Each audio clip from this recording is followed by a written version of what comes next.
The wind came first, low and restless, dragging its fingers across the frozen plains as if searching for something it had lost years ago.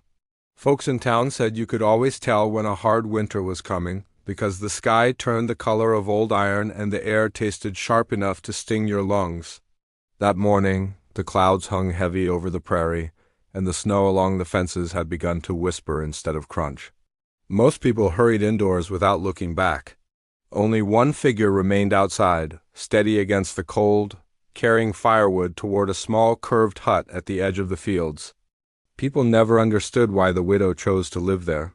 Her home sat apart from the neat wooden houses and square barns that marked the rest of the settlement. While others built tall roofs and wide porches like proper Americans were supposed to, hers looked like half a metal barrel laid gently on the earth. A tiny Quonset hut, barely large enough for a bed, a stove, and a narrow table. Children laughed when they passed it on their way to school. Men at the feed store shook their heads and called it foolish. Women whispered that grief must have unsettled her judgment after her husband passed. She heard the comments. In a town that small, no word stayed private for long. Still, she never argued. Every morning she swept snow from the curved roof, checked the stovepipe, and stacked wood with careful hands. She moved with quiet purpose, as if answering questions nobody else could hear. The older farmers believed strength came from tradition. Their homes stood tall against the horizon, built from timber cut by their fathers and grandfathers. Straight walls, heavy beams, deep foundations, that was how things had always been done. A round metal shelter, bought second-hand from a surplus yard, seemed almost like an insult to the land itself.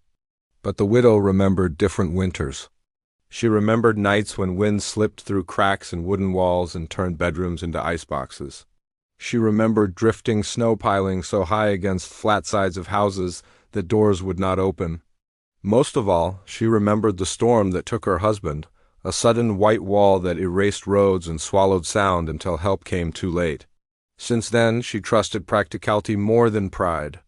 On market days, neighbors watched her hitch her mule and ride into town wrapped in worn wool layers.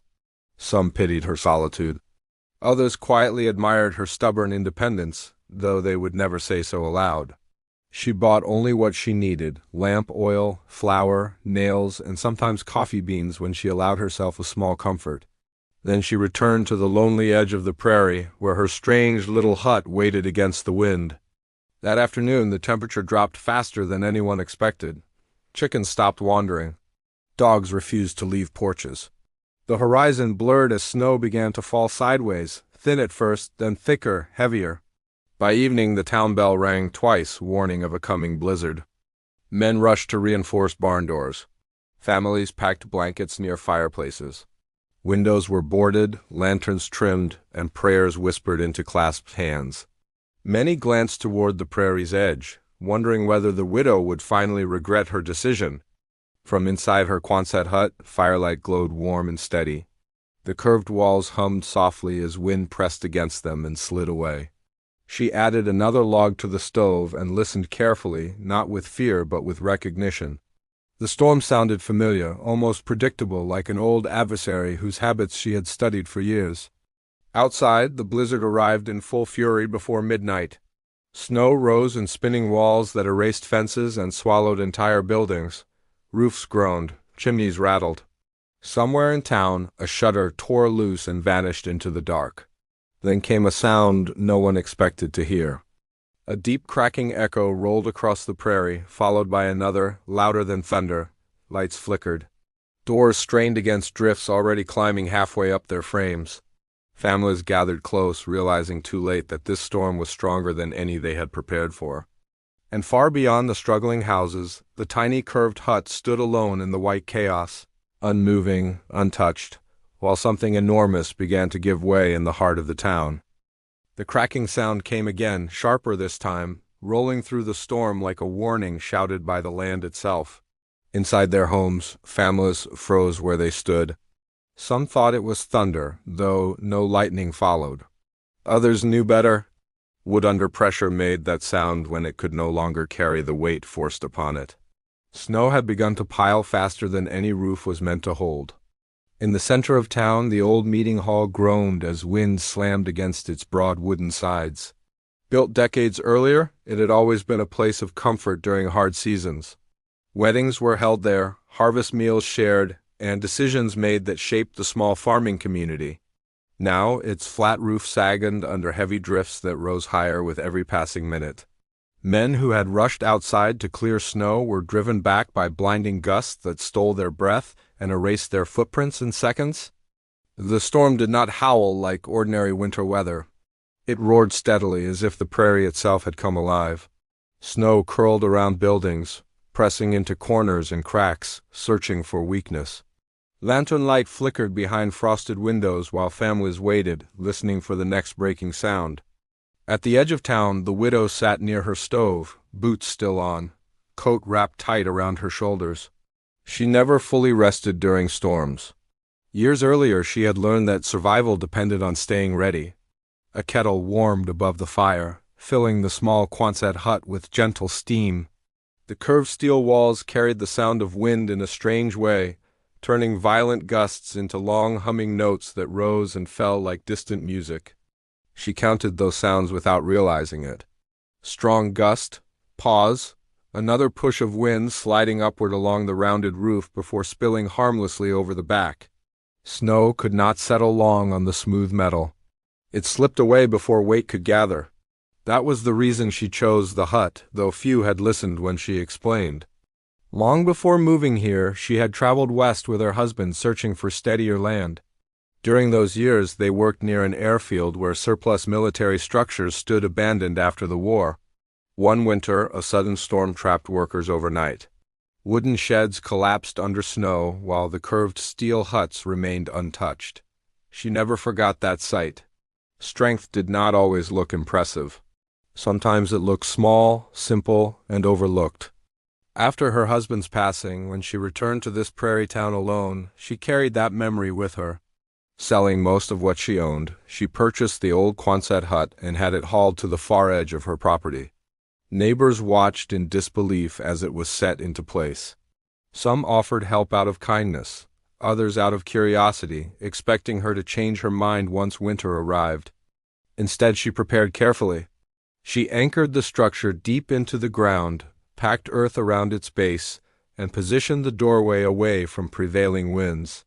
Every decision came from observation rather than tradition. Still, people preferred familiar ideas over quiet reasoning. It was easier to laugh than to reconsider what they believed about strength. Back in town, fear began to replace confidence. Snow pressed against doors so heavily that some families could no longer open them even a few inches. Chimneys struggled to breathe beneath swirling drifts. The meeting hall gave another long groan, followed by a sharp snap that silenced conversation across several homes at once. A young farmhand forced his way through knee-deep snow toward the barnyard, trying to reach livestock trapped inside. He barely made it halfway before turning back, disoriented by the white darkness. Landmarks vanished, fences disappeared. The storm erased direction itself. Inside her hut, the widow stepped closer to the small window. Beyond the glass, the world had turned into moving white shadows. She could not see the town anymore, only the faint outline of buried fence posts nearby. Something about the wind felt wrong, stronger than memory suggested. Storms like this reshaped lives, not just landscapes. She added more wood to the stove and checked the latch on her door once more. The metal frame held firm, unmoving despite the pressure outside. For a moment she hesitated, listening carefully through the steady roar. Then, faintly beneath the wind, she thought she heard something else. Not the crack of wood or the whistle of snow, but a distant sound carried unevenly across the prairie. A shout, or maybe a cry, quickly swallowed by the storm before she could be certain. She stood still, heart tightening, unsure whether it had been real or only the wind playing tricks. Outside, the blizzard grew even heavier, and somewhere between the town and her solitary hut, someone might have been caught in the storm with nowhere left to run. The widow held her breath and listened again. The wind rushed past the hut in long waves, rattling loose snow across the metal shell, but beneath that sound she caught it once more. A faint cry, thin and uneven, carried between gusts. It came from somewhere beyond the fence line, closer to town than to her door. For a moment she stood frozen, weighing caution against instinct. No one survived long outside in a blizzard like this without shelter. She pulled on thicker gloves and lifted the lantern from its hook. The flame trembled as she opened the door a few inches. Snow pushed inward immediately, cold and sharp against her boots. Visibility stretched no farther than a few steps. The prairie had vanished into spinning white sky and ground blending together without boundary. "Hello," she called, her voice stolen almost instantly by the storm. No answer came, only the steady roar. She stepped back inside and shut the door firmly. Rushing blindly into the storm would help no one. Years of hard winters had taught her patience. If someone truly was out there, they would move toward light or warmth if they could still walk. She placed the lantern near the small window, hoping its glow might guide whoever wandered nearby. Across town, worry spread from house to house, even though neighbors could not see one another. The meeting hall roof sagged lower, beams bending under relentless pressure. A family sheltering nearby heard nails tear free with a sharp screech. The building had always been a symbol of safety, yet now it threatened to collapse onto itself. Some wondered whether they should attempt escape toward stronger homes, but opening doors meant inviting walls of snow inside. An older rancher sat by his window, remembering how people had mocked the widow's Quonset hut months earlier. He had laughed louder than most, convinced that curved metal could never replace solid timber. Now he watched his own barn roof dip dangerously and felt doubt settle heavily in his chest. Strength, he realized, was not always where tradition claimed it would be. The storm pressed harder as night deepened. Snowdrifts climbed higher, reshaping familiar streets into uneven hills. A wagon left near the general store disappeared completely beneath white layers. Livestock huddled tightly in barns, their restless movements echoing through wooden walls strained to their limits. Inside her hut, the widow prepared quietly for the possibility of visitors. She set an extra cup beside the kettle and placed blankets near the stove. Every few minutes she listened at the door, certain she had heard movement outside, only for silence to follow. The uncertainty gnawed at her. If someone was lost, time mattered. Her thoughts drifted to the town and the people who doubted her choices. She held no bitterness toward them. Fear often disguised itself as judgment. Most had never faced storms beyond what their fathers survived, and trusting new ideas felt like betraying generations of knowledge. Still, she wondered whether they were safe now. Wooden roofs carried pride, but pride could not shed snow. Another distant crash rolled through the storm, louder than before. The ground itself seemed to tremble. She imagined the meeting hall or one of the larger barns finally giving way.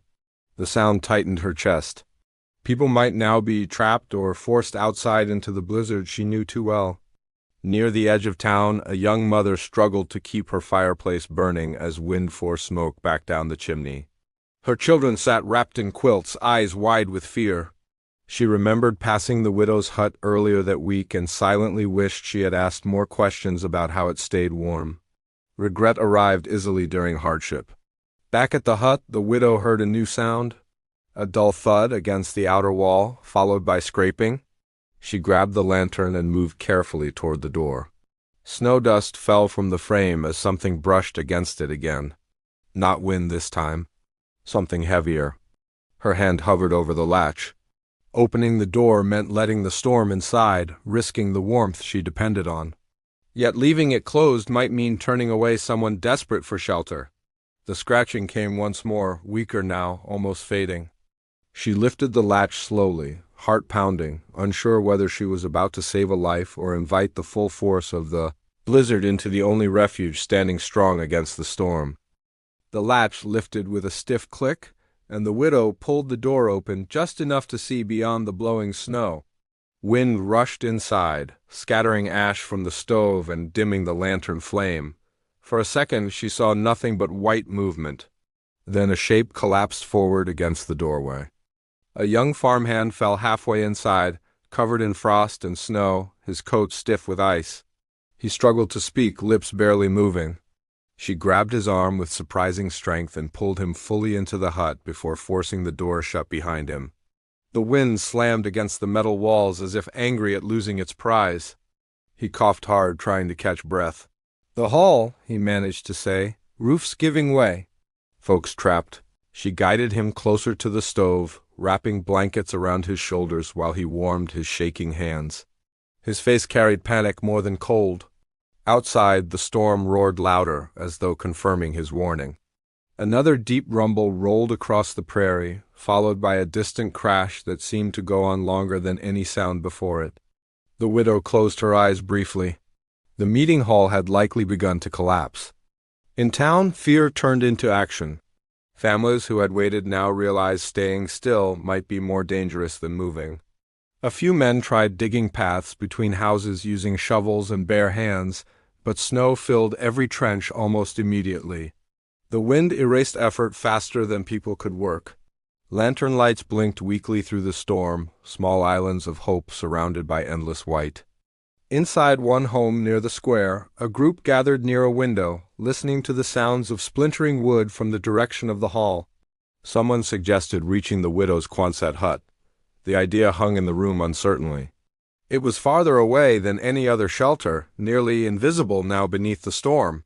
Yet rumors about its strength suddenly felt less like jokes and more like possibility. Back in the hut, the farmhand slowly regained feeling in his hands. He explained between breaths how several townspeople had gathered in the meeting hall when the blizzard worsened, believing the large building would be safest.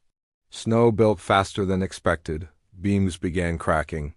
When part of the roof dipped inward, panic spread. He had been sent to look for help, though he doubted anyone could travel far in such conditions. The widow listened carefully, her mind already working through choices. The hut could shelter more people, but reaching them meant crossing open prairie during the worst part of the storm. Even stepping outside risked losing direction within seconds. Still, she knew what happened when roofs failed. Time ran short. She opened a small storage chest and removed extra lanterns, checking their oil levels. Her movements were calm but urgent. The farmhand watched her, confusion mixing with hope. No one else in town moved with such certainty tonight. Outside, the blizzard reached its fiercest point. Snow struck the curved hut and slid away in sheets, unable to cling. Wind screamed across the prairie, flattening drifts into hard waves. Farther away, wooden houses groaned under growing weight. A barn roof collapsed entirely, sending a burst of snow into the air like smoke. In several homes, people began preparing to leave despite the danger.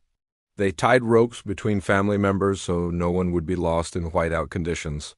The decision felt desperate, yet staying meant trusting structures already beginning to fail. The widow's hut became a silent destination in their minds, a small chance against overwhelming odds. Inside, she handed the farmhand a lantern and showed him how to shield its flame from wind. "Stay close if we go," she said firmly. He nodded, though fear lingered in his eyes. She paused at the door, listening again to the storm. Beneath the roar came faint echoes of shouting carried by shifting gusts. Others were already outside, trying to reach safety. The timing tightened around her like a closing fist. Waiting longer might mean losing them entirely. Her hand rested on the latch once more. Behind her, the hut glowed warm and secure. Ahead lay darkness, blinding snow, and neighbors depending on a shelter they once mocked. The choice balanced between safety and responsibility. Another thunderous crack split the night from the direction of town, louder than anything before. The farmhand looked toward her, understanding spreading across his face. She opened the door, and the storm surged forward as if ready for a final test. The storm pushed against them the moment the door opened, cold and fierce enough to steal breath.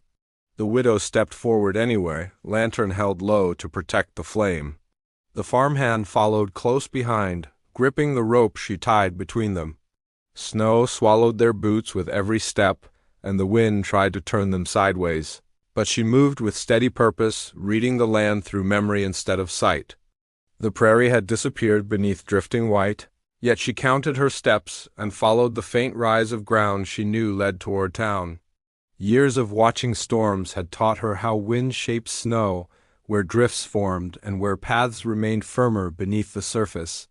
The lantern cast only a small circle of light, but it was enough. Shapes slowly appeared through the storm. At first they looked like shadows moving without direction. Then voices reached them, weak but real. A small group of townspeople struggled forward, tied together with rope, faces wrapped in scarves thick with frost. Relief spread across their eyes when they saw the lantern glow. "This way," she called, turning carefully so the wind carried her voice back toward them. They followed step by step, leaning into the storm. The journey felt endless, though the distance was short. Behind them, another deep rumble echoed as part of the meeting hall roof finally collapsed completely. The sound pushed urgency into every movement. No one spoke after that. Survival demanded all their strength. When the curved outline of the Quonset hut finally emerged from the snow, disbelief replaced fear. The small structure stood firm, snow sliding harmlessly down its sides while wind rushed over its rounded roof. Light shone warmly through the window like a promise waiting to be kept. One by one they entered, shaking snow from coats and boots. The hut filled quickly with breath, warmth, and stunned silence. Children were wrapped in blankets near the stove. Older neighbors sat close together, hands stretched toward the fire. The metal walls hummed softly but never trembled. More knocking followed as additional groups arrived, guided by the lantern she hung outside between trips. Each time the door opened, the storm tried to force its way in, yet the shelter held strong. The widow moved among her neighbors, pouring hot water, sharing food, and checking that everyone remained warm. No one laughed at the hut now. No one questioned its shape or size. Through the long night, the blizzard raged without mercy. Snow buried fences and covered wagons completely. Several wooden roofs in town gave way under the weight, though families who left early reached the hut safely. Inside, strangers shared stories to keep fear away. The farmhand who first arrived sat quietly near the door, watching the curved walls as if seeing them for the first time. By morning, the wind began to weaken. The roaring faded into a tired whisper, and pale sunlight filtered through thinning clouds. When the widow finally opened the door, the world outside looked transformed. Snow lay deep across the prairie, smooth and endless, but the storm had passed. The townspeople stepped out carefully, shielding their eyes from brightness. From the hill near the hut, they could see damage across the settlement. Barn roofs had collapsed, and the meeting hall stood partially broken, its proud, flat top buried beneath heavy drifts. Yet people were alive. Families stood together, calling to one another across the quiet snow. A slow understanding settled over everyone at once.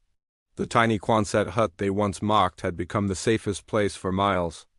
In the days that followed, neighbors worked side by side clearing paths and repairing homes. Conversations changed. Instead of jokes, people asked questions about curved roofs, wind direction, and practical building. The widow never boasted. She simply helped where she could, offering advice when asked and returning to her quiet routines once life steadied again. Children no longer laughed when passing her home. They waved instead. Farmers tipped their hats as they rode by. The rancher who once doubted her stopped one afternoon to thank her, his voice heavy with humility. Others began planning new structures inspired by what they had witnessed, blending tradition with lessons learned the hard way. The prairie returned to calm, but the memory of that blizzard stayed with the town. People spoke of it during gatherings, not as a story of destruction, but as a reminder that wisdom sometimes arrives in unexpected forms. Strength did not always stand tall or look impressive. Sometimes it curved quietly against the wind, waiting for the moment when it mattered most.